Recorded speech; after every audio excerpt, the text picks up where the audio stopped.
ನಮೋ ವೆಂಕಟೇಶಾಯ. ಆಧ್ಯಾತ್ಮಿಕ ವಿಶೇಷಗಳಿಗೆ ಸ್ವಾಗತ. ಇಂದಿನ ಪ್ರಧಾನಾಂಶಗಳು.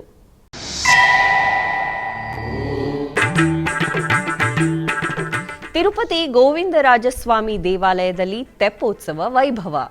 ಶ್ರೀದೇವಿ ಮತ್ತು ಭೂದೇವಿಯರೊಂದಿಗೆ ಶ್ರೀ ಗೋವಿಂದರಾಜಸ್ವಾಮಿಗೆ ಸ್ನಪನ ತಿರುಮಂಜನ.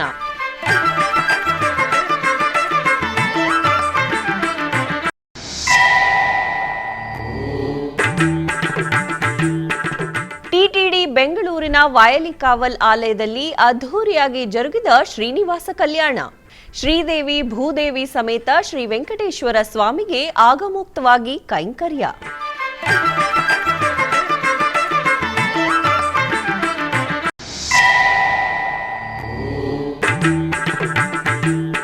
ಪಾಜಕ ಕ್ಷೇತ್ರದಲ್ಲಿ ಮಧ್ವ ನವಮಿ ಆಚರಣೆ. ಕಾಣಿಯೂರು, ಶೀರೂರು, ಪುತ್ತಿಗೆ ಮಠದ ಶ್ರೀಪಾದಂಗಳವರಿಂದ ವಿಶೇಷ ಪೂಜೆ.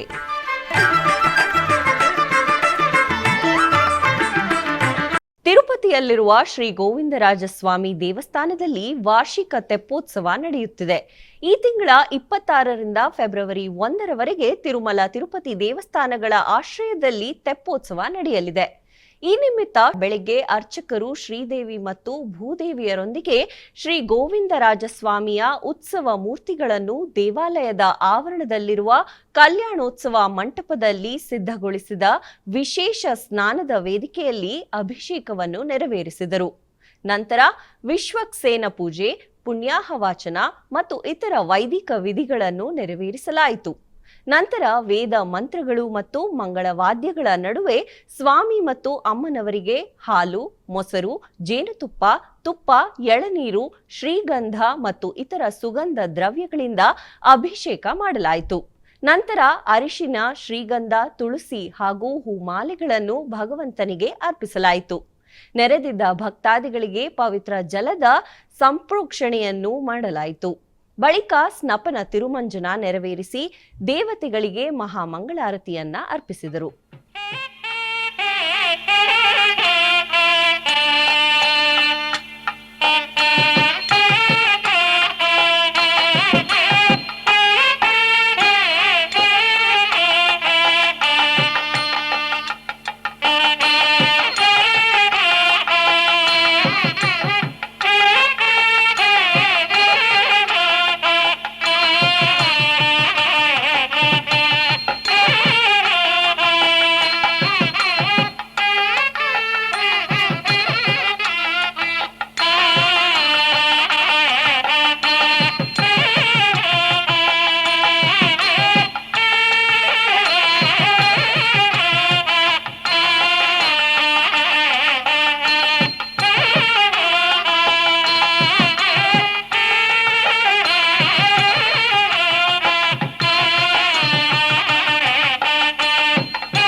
ಬೆಂಗಳೂರಿನ ವಾಯಲಿಕಾವಲ್ನಲ್ಲಿರುವ ಟಿಟಿಡಿ ದೇವಾಲಯದಲ್ಲಿ ಶ್ರೀನಿವಾಸ ಕಲ್ಯಾಣ ಮಹೋತ್ಸವವನ್ನು ಆಚರಿಸಲಾಯಿತು. ತಿರುಮಲ ತಿರುಪತಿ ದೇವಸ್ಥಾನದ ಅನುಬಂಧ ಆಲಯವಾದ ಈ ಆಲಯದಲ್ಲಿ ಪ್ರತಿ ಶನಿವಾರ ಹಾಗೂ ಭಾನುವಾರಗಳಲ್ಲಿ ಕಲ್ಯಾಣೋತ್ಸವವನ್ನು ನಿರ್ವಹಿಸಲಾಗುತ್ತದೆ. ಇದರ ಅಂಗವಾಗಿ ದೇವಾಲಯದ ಆವರಣದಲ್ಲಿ ಏರ್ಪಾಡು ಮಾಡಲಾಗಿದ್ದ ಕಲ್ಯಾಣ ವೇದಿಕೆಯಲ್ಲಿ ಶ್ರೀದೇವಿ ಭೂದೇವಿ ಸಮೇತ ಶ್ರೀನಿವಾಸನನ್ನು ರೇಷ್ಮೆ ವಸ್ತ್ರ, ಸಕಲಾಭರಣಗಳು, ಪರಿಮಳ ಭರಿತ ಹೂಮಾಲೆಗಳಿಂದ ಶೋಭಾಯಮಾನವಾಗಿ ಅಲಂಕರಿಸಿ ಆಸೀನಗೊಳಿಸಿದರು. ನಂತರ ವಿಶ್ವಕ್ಸೇನಾರಾಧನೆ, ಪುಣ್ಯಾಹವಾಚನ, ಕಂಕಣ ಧಾರಣ, ಮಾಂಗಲ್ಯ ಪೂಜೆಗಳನ್ನು ನೆರವೇರಿಸಿ ವೇದ ಮಂತ್ರಗಳು, ಮಂಗಳವಾದ್ಯಗಳೊಂದಿಗೆ ಆಗಮೋಕ್ತ ವಿಧಿಯಂತೆ ಕಲ್ಯಾಣವನ್ನು ನಡೆಸಲಾಯಿತು. ಭಕ್ತರು ಶ್ರೀನಿವಾಸ ಕಲ್ಯಾಣವನ್ನು ವೀಕ್ಷಿಸಿ ವೈಕುಂಠಪತಿಯ ಅನುಗ್ರಹವನ್ನು ಪಡೆದರು. ಶ್ರೀನಿವಾಸ ಕಲ್ಯಾಣ, ಪ್ರಿಯ ಸಖಿ ಪದ್ಮಾವತಿಯ ಕಲ್ಯಾಣ.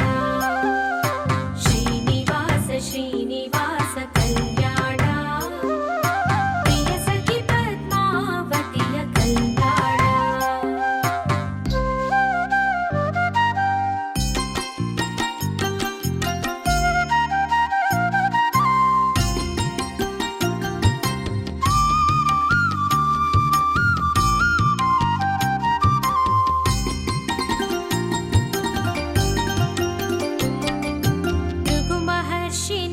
ವಕ್ಷಕ್ಕೆ ಕಾಲಿಟ್ಟನು ಗೋವಿಂದ, ಅವನ ಕಾಲನೇತ್ರವಾಹಿಸುತ್ತಿದನು ಗೋವಿಂದ.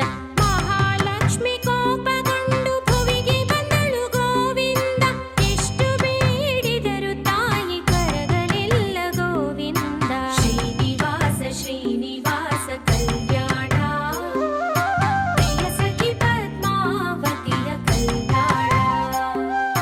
ಪ್ರಿಯ ಸತಿಯ ಯೋಗಕ್ಕೆ ಚಿಂತಿಸಿದನು ಗೋವಿಂದ, ದಟ್ಟ ಅರಣ್ಯಕ್ಕೆ ಬಂದು ಹುಡುಕಿದನು ಗೋವಿಂದ. ನಿರಾಹಾರಿಯಾಗಿ ಶೇಷಗಿರಿಗೆ ಬಂದನು ಗೋವಿಂದ, ವಾಲ್ಮೀಕದ ನಿವಾಸವಾದನು ಗೋವಿಂದ. ಶ್ರೀನಿವಾಸ ಶ್ರೀನಿವಾಸ ಕಲ್ಯಾಣ, ಪ್ರಿಯ ಸಖಿ ಪದ್ಮಾವತಿಯ ಕಲ್ಯಾಣ.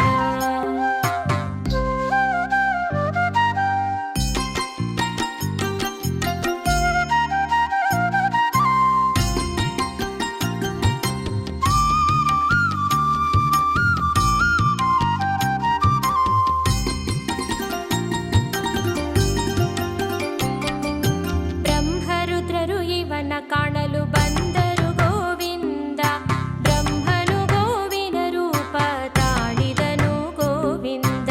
ಗೋವಿನಾತ್ತರುವಾಗಿ ಬಂದ ರುದ್ರ ಗೋವಿಂದ, ಅವುಗಳನ್ನು ಚೋಳಪತಿಗೆ ಮಾರಿದರು ಗೋವಿಂದ. ಶ್ರೀನಿವಾಸ ಶ್ರೀನಿವಾಸ ಕಲ್ಯಾಣ, ಪ್ರಿಯ ಸಖಿ ಪದ್ಮಾವತಿಯ ಕಲ್ಯಾಣ.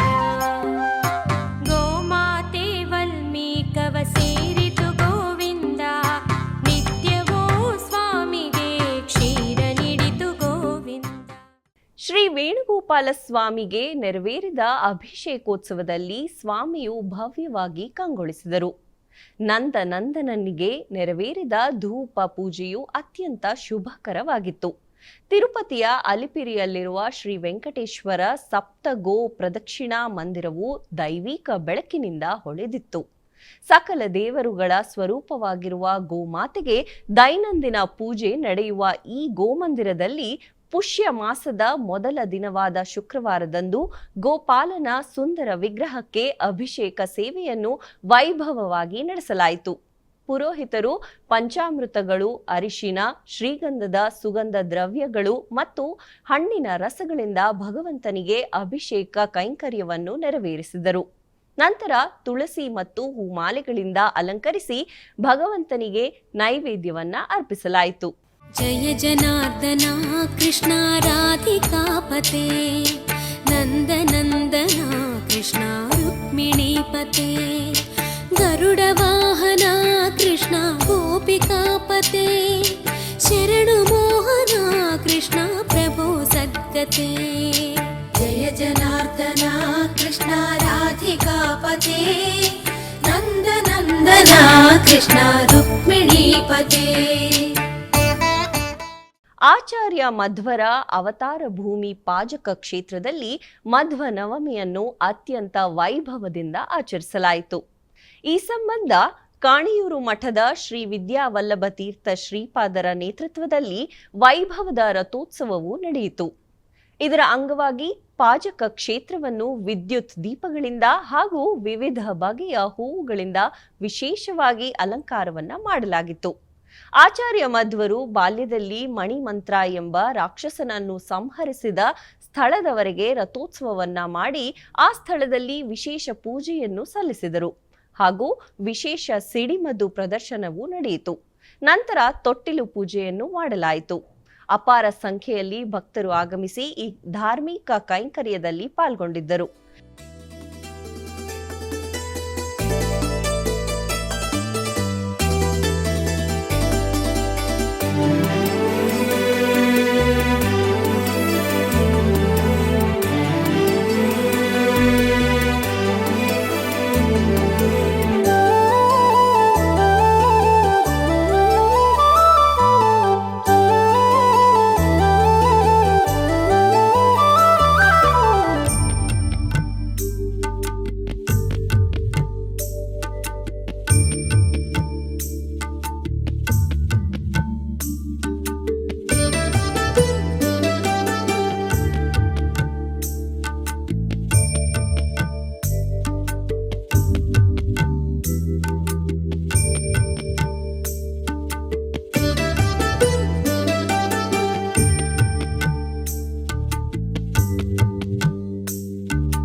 ಉಡುಪಿಯ ಶ್ರೀ ಅನಂತೇಶ್ವರ ದೇವಸ್ಥಾನದಲ್ಲಿ ಮಧ್ವ ನವಮಿಯ ಪ್ರಯುಕ್ತ ದೇವಾಲಯವನ್ನು ಹಾಗೂ ದೇವರನ್ನು ವಿಶೇಷವಾಗಿ ಹೂವಿನಿಂದ ಅಲಂಕಾರ ಮಾಡಲಾಗಿತ್ತು.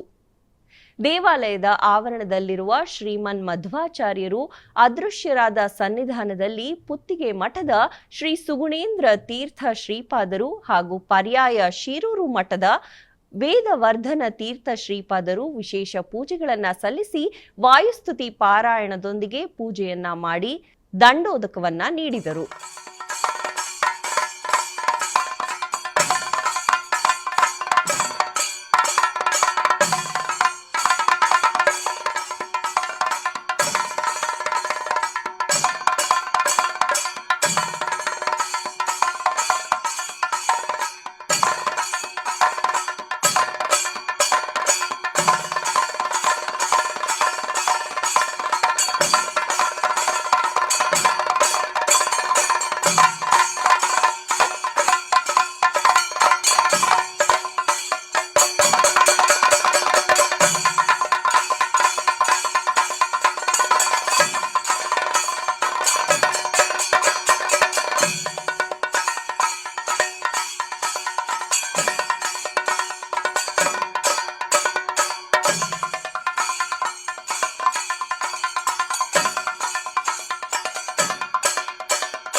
ಆಧ್ಯಾತ್ಮಿಕ ವಿಶೇಷಗಳಲ್ಲಿ ಚಿಕ್ಕದೊಂದು ವಿರಾಮ.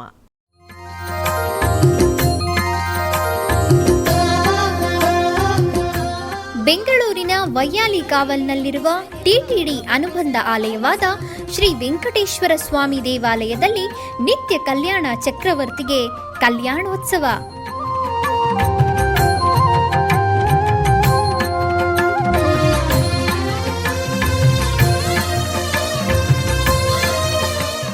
ಹಲವು ಕ್ರತುವುಗಳು ಸೇರಿ ಮಹಾ ಉತ್ಸವ. ಶ್ರೀದೇವಿ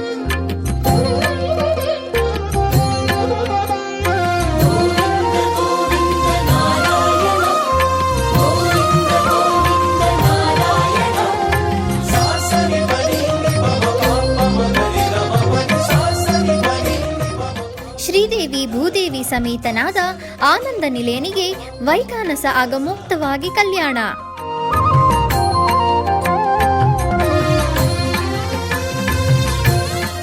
ಜಗತ್ ಕಲ್ಯಾಣಕ್ಕಾಗಿ ಜಗದೋದ್ಧಾರಕನಿಗೆ ಪ್ರತಿ ಶನಿವಾರ ಮತ್ತು ಭಾನುವಾರಗಳಂದು ಕಲ್ಯಾಣೋತ್ಸವವು ಜರುಗುತ್ತದೆ.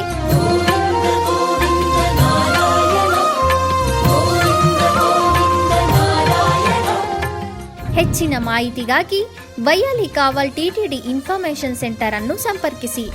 ಓಂ ನಮೋ ವೆಂಕಟೇಶಾಯ. ಆಧ್ಯಾತ್ಮಿಕ ವಿಶೇಷಗಳಿಗೆ ಪುನಃ ಸ್ವಾಗತ.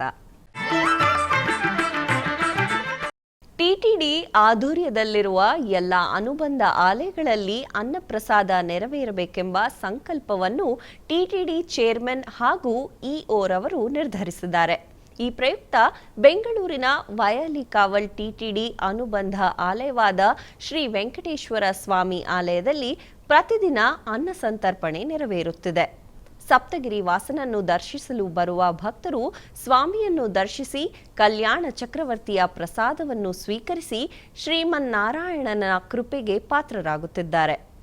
ಭಕ್ತರು ತಮ್ಮ ಶುಭ ಕಾರ್ಯಗಳಾದ ಜನ್ಮದಿನ, ಮದುವೆ ವಾರ್ಷಿಕೋತ್ಸವ, ಷಷ್ಠಿಪೂರ್ತಿ ಇನ್ನೂ ಅನೇಕ ಶುಭ ಕಾರ್ಯಗಳಲ್ಲಿ ನಿತ್ಯ ನಿರ್ವಹಿಸಲಿರುವ ಅನ್ನದಾನಕ್ಕೆ ತಮ್ಮ ಉದಾರ ಮನಸ್ಸಿನಿಂದ ಅನ್ನ ಪ್ರಸಾದವನ್ನು ನೆರವೇರಿಸಲು ಇಚ್ಛೆ ಇದ್ದವರು ಬೆಂಗಳೂರಿನ ಟಿಟಿಡಿ ಆಲಯದ ಪ್ರಧಾನ ಕಚೇರಿಗೆ ಸಂಪರ್ಕಿಸಬೇಕಾಗಿ ವಿನಂತಿ. ವಿನಾ ವೆಂಕಟೇಶಂ ನನಾಥೋ ನನಾಥಃ ಸದಾ ವೆಂಕಟೇಶಂ ಸ್ಮರಾಮಿ ಸ್ಮರಾಮಿ. ಹರೇ ವೆಂಕಟೇಶ ಪ್ರಸೀದ ಪ್ರಸೀದ. ಪ್ರಿಯಂ ವೆಂಕಟೇಶ ಪ್ರಯಚ್ಛ ಪ್ರಯಚ್ಛ.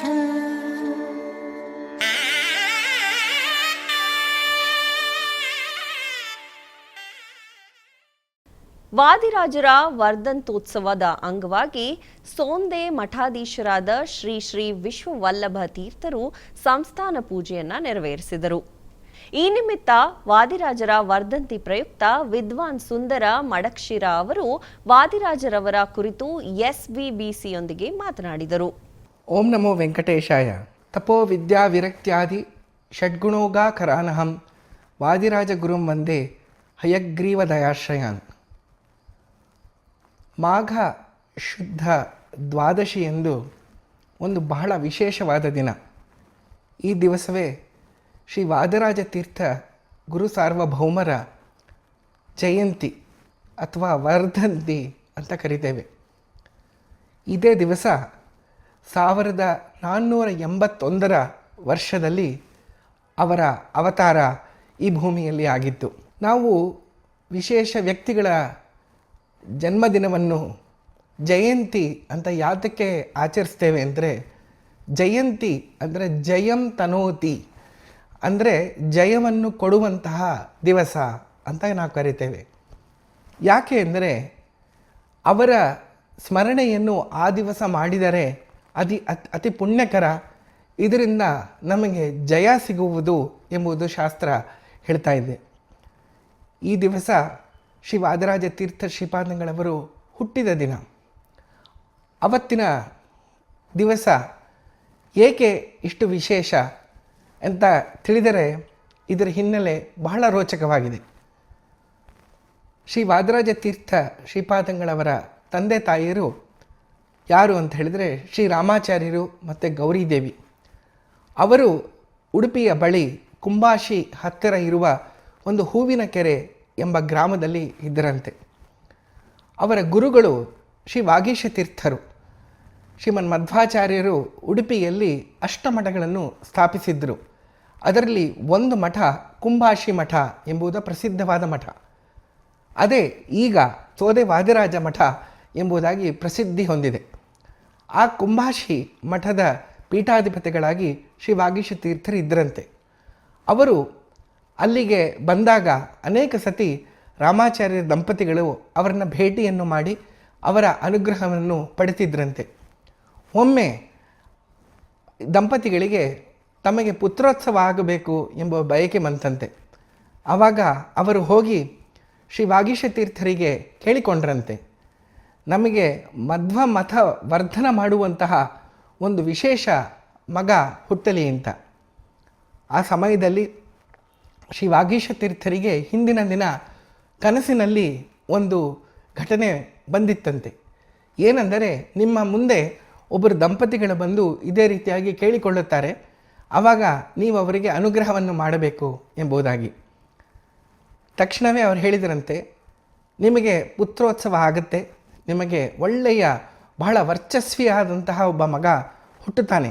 ಅವನು ಮುಂದೆ ಶ್ರೀಮನ್ ಮಧ್ವಾಚಾರ್ಯರ ಸಿದ್ಧಾಂತವನ್ನು ಬೆಳೆಸಿಕೊಂಡು ಎಲ್ಲ ಲೋಕೋಪಕಾರವಾದ ಅನೇಕ ಕಾರ್ಯಗಳನ್ನು ಮಾಡ್ತಾನೆ.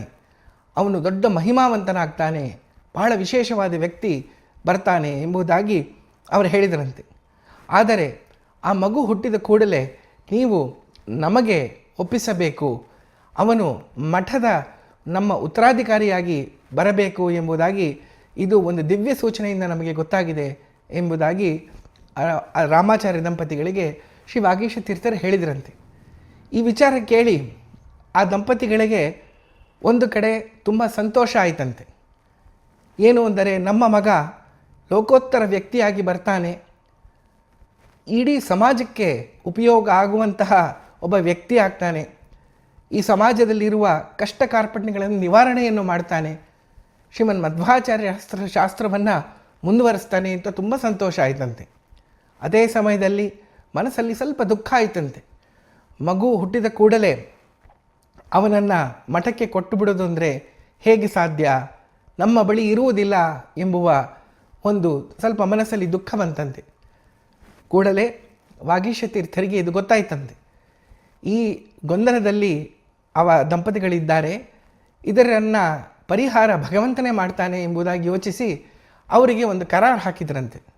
ಏನು ಅಂದರೆ, ಆ ಮಗು ಮನೆಯ ಹೊರಗೆ ಹುಟ್ಟಿದರೆ ಅವನು ಮಠಕ್ಕೆ ಸೇರ್ತಾನೆ, ಆದರೆ ಮಗು ಮನೆ ಒಳಗೆ ಹುಟ್ಟಿದರೆ ತಾವು ಅವನನ್ನು ಗೃಹಸ್ಥನಾಗಿ ಬೆಳೆಸಬಹುದು, ತಮ್ಮ ಮನೆಯಲ್ಲಿ ಇಟ್ಟುಕೋಬಹುದು ಎಂಬುದಾಗಿ ಯೋಚನೆ ಮಾಡಿದ್ರಂತೆ.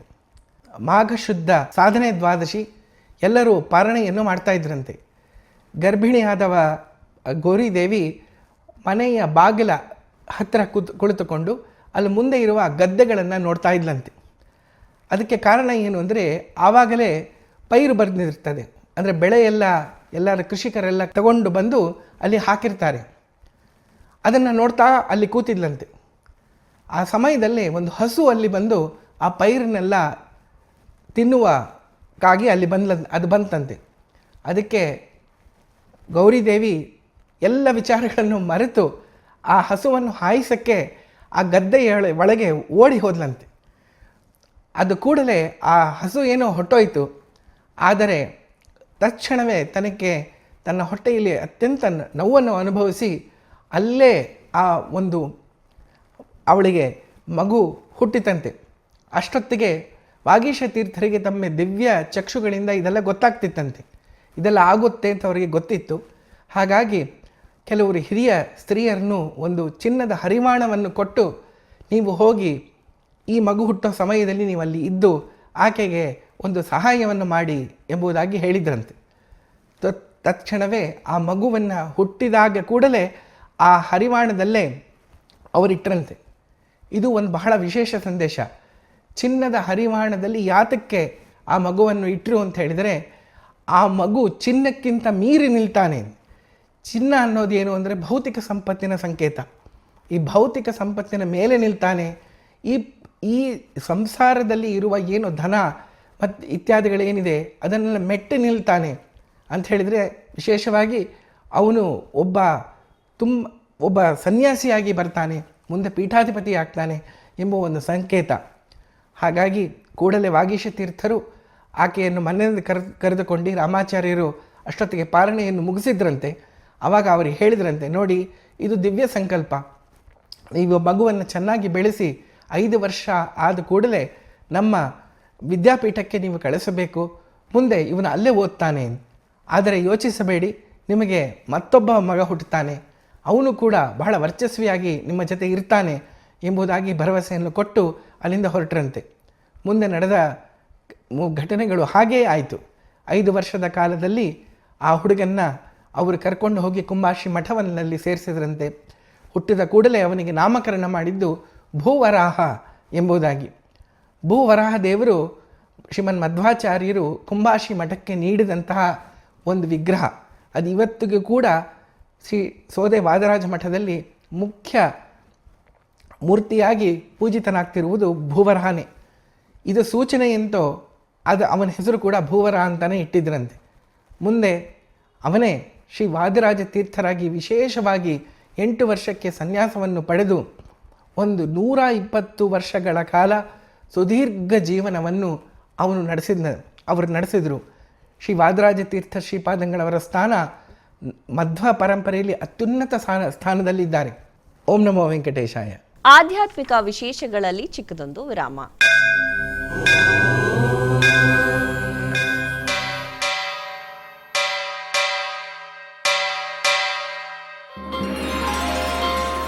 ಶ್ರೀ ವೆಂಕಟೇಶ ಉತ್ಸವ ಪ್ರಿಯನಾದ ವೆಂಕಟೇಶ್ವರನಿಗೆ ಪ್ರತಿನಿತ್ಯ ನಡೆಯುವ ಸೇವೆಗಳು.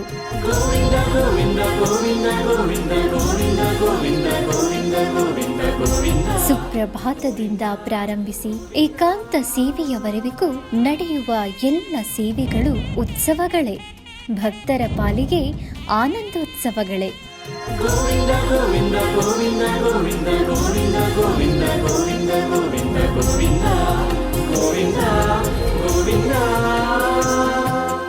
ತಿರುಮಲ ತಿರುಪತಿ ದೇವಸ್ಥಾನಂನ ಶ್ರೀ ವೆಂಕಟೇಶ್ವರ ಭಕ್ತಿವಾಹಿನಿ ಪರಬ್ರಹ್ಮ ಸ್ವರೂಪನಿಗೆ ಜರುಗುವ ಸೇವೆಗಳನ್ನು ಕನ್ನಡ ವ್ಯಾಖ್ಯಾನಗಳಲ್ಲಿ ಪ್ರಸ್ತುತಪಡಿಸುವುದರ ಮೂಲಕ ಕನ್ನಡಿಗರ ಮನಗಳಿಗೆ ಆಧ್ಯಾತ್ಮಿಕ ಆನಂದವನ್ನು ತುಂಬಲಿದೆ. ವೀಕ್ಷಿಸಿ ನಿಮ್ಮ ಶ್ರೀ ವೆಂಕಟೇಶ್ವರ ಭಕ್ತಿವಾಹಿನಿ 3 ಕನ್ನಡದಲ್ಲಿ. ಆಧ್ಯಾತ್ಮಿಕ ವಿಶೇಷಗಳಿಗೆ ಪುನಃ ಸ್ವಾಗತ. ಕರ್ನಾಟಕದ ವಿವಿಧ ಪ್ರದೇಶಗಳಲ್ಲಿ ನಡೆದ ಸಾಂಸ್ಕೃತಿಕ ಕಾರ್ಯಕ್ರಮಗಳತ್ತ ಈಗ ಒಂದು ನೋಟ.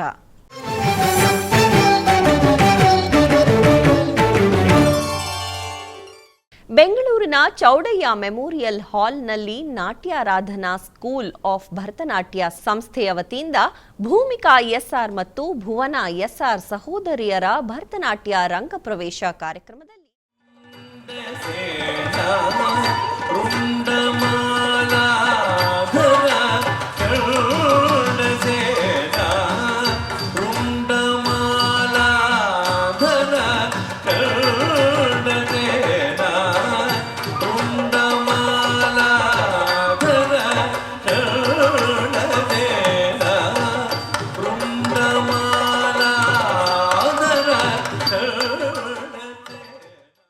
ನಮಸ್ಕಾರ, ನಾನು ಡಾಕ್ಟರ್ ವಿದ್ಯಾರಾವ್, ನೃತ್ಯ ಸಂಶೋಧಕಿ.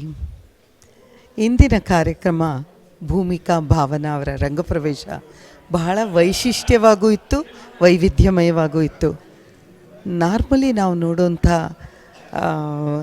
ಯಾವ ನೃತ್ಯ ಬಂಧಗಳಿಲ್ಲದೆ ವಿಶೇಷವಾಗಿ ಪ್ರಬಂಧ, ಸುಳಾದಿ, ವರುಣ ಕೌತ್ವಂ ಈ ಥರ ಒಂದು ವಿಶೇಷವಾದ ಇದನ್ನು ಏನು ಹೇಳ್ಬೋದು ನೃತ್ಯ ಬಂಧಗಳನ್ನು ತಗೊಂಡು ಬಂದಿದ್ದರು.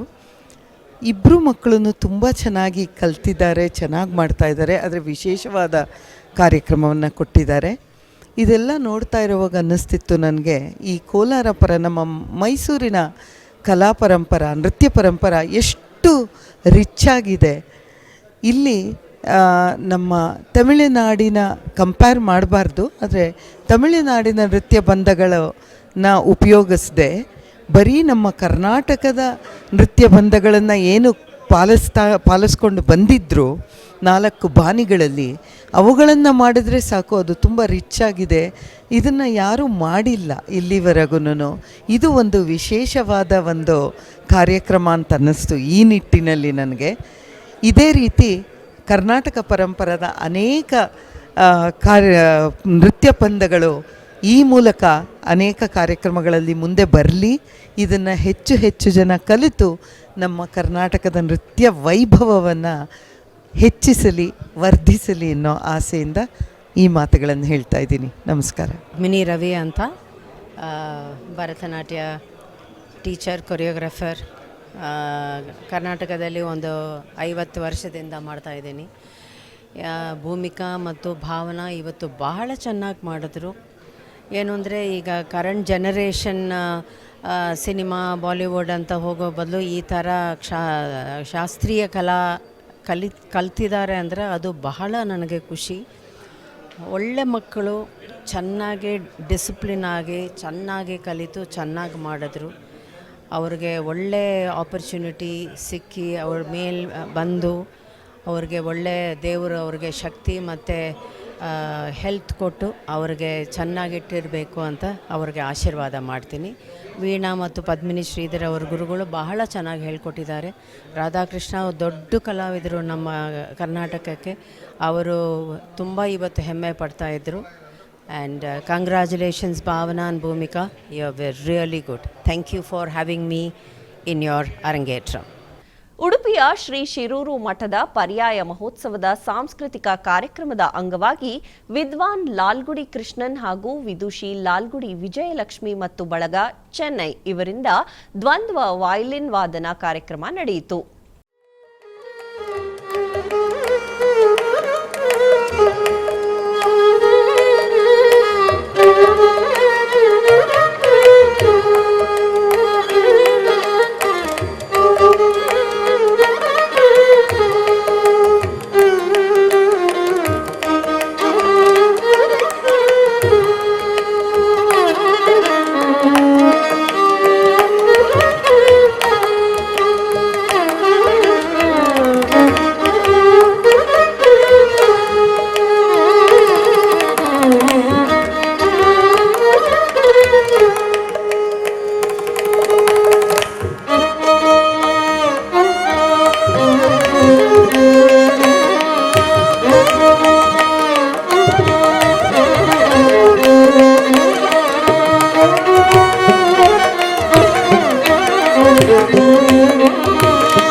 ಆಧ್ಯಾತ್ಮಿಕ ವಿಶೇಷಗಳು ಇಲ್ಲಿಗೆ ಮುಕ್ತಾಯಗೊಂಡಿದೆ. ಓಂ ನಮೋ ವೆಂಕಟೇಶಾಯ.